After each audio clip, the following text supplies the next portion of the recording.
kwa upande wetu kama Azam tumejipanga vizuri kukabiliana na Mashujaa.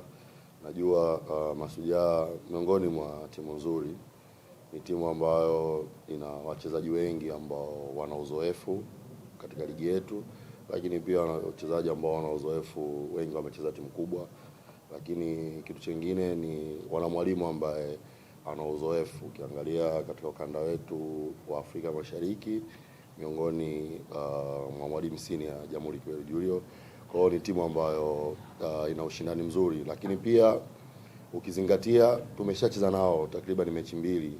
Tumecheza nao kwenye FA, tumecheza nao kwenye ligi. Kwa hiyo hii ni mechi nyingine, tunajua tunaenda kukabiliana na mshindano aina gani, lakini sisi kama timu tumejipanga vizuri, na kitu kizuri tumekuwa na matokeo mazuri ya kushinda, kwa maana nyumbani na ugenini. Kwa hiyo lengo letu tunaochukulia mchezo huu kwa umuhimu mkubwa sana, kwa sababu kila timu ina malengo yake, na sisi malengo yetu kuwakilisha nchi katika mashindano ya kimataifa. Kwa hiyo mechi yetu ya kesho sisi tunachukulia ni kama ni mechi ya finali, lakini ni mechi ambayo yenye umuhimu mkubwa sana kupata matokeo nyumbani, ukizingatia tumetoka kushinda ugenini na tunajua mashabiki wetu wametumisi kwa muda mrefu.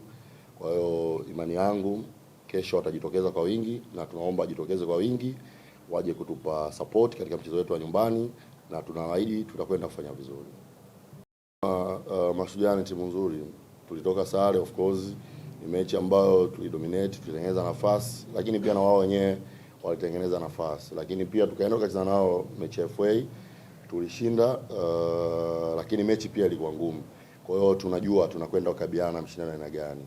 Sisi kama Azam tumewaona wenyewe wakicheza na tumeshacheza nao, na ni timu ambayo ina walinzi wazuri, na wachezaji ambao wana uwezo wa kucheza mipira aina yote, wana uwezo wa kubato, lakini pia wana uwezo wa kucheza mipira mirefu.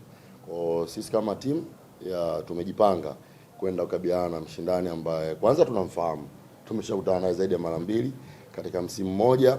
Tunajua ubora wao uko sehemu gani, lakini pia tunajua mapungufu yao uko sehemu gani, lakini sisi kama timu tutakwenda kukifanya kuendeleza kile ambacho tumekifanya. Takriban tuna michezo kama 4-5 kuanzia ligi na FA tumekuwa tunapata matokeo ya ushindi. Kwa hiyo lengo letu kuendeleza, na kila mchezo ambao uko mbele yetu kuhakikisha tunashinda, tunapata matokeo. Ni wajibu wetu sisi kama walimu kufanyia kazi hizo department zote. Kwa hiyo of course kama unachokisema, tumekuwa na uimara sana katika safu yetu ya ulinzi, lakini pia hata safu yetu ya kiungo. Kwa hiyo kitu ambacho tunachokifanya, tunafanyia kazi sana katika safu ya ushambuliaji kuhakikisha kila mechi tunashinda, na tushinde kwa magoli mengi zaidi. Ukiangalia hata mchezo uliopita hatukuruhusu, lakini tumeweza kushinda. Kwa hiyo kitu ambacho tunachokifanya, tuta maintain pale katika ubora wetu, sehemu ambako tuko bora tutaendelea kuimarisha ili tuweze kuwa bora, lakini zile sehemu ambako tunaona tutakuwa na mapungufu pia nazo tutaendelea kuimarisha ili tuwe bora zaidi. Lengo kuwa bora hasa katika michezo ambayo imebaki.